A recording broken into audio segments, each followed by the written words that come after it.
got my 3D printer when I was 16. First 3D printer, I have to build it from scratch.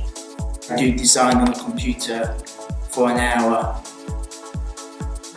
and sometimes code it, sometimes design it.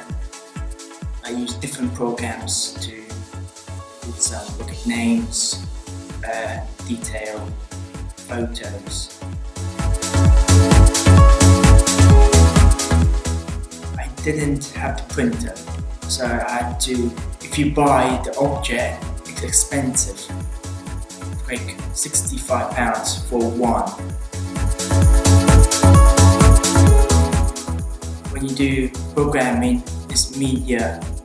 When you print it, it's like engineering, and then you have to link it all together. So it's both. Yeah, I like engineering.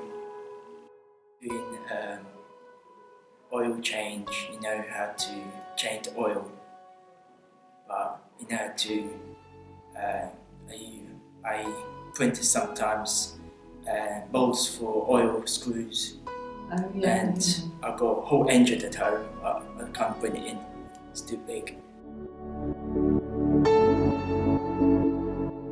Sometimes sport, like swimming, cycling,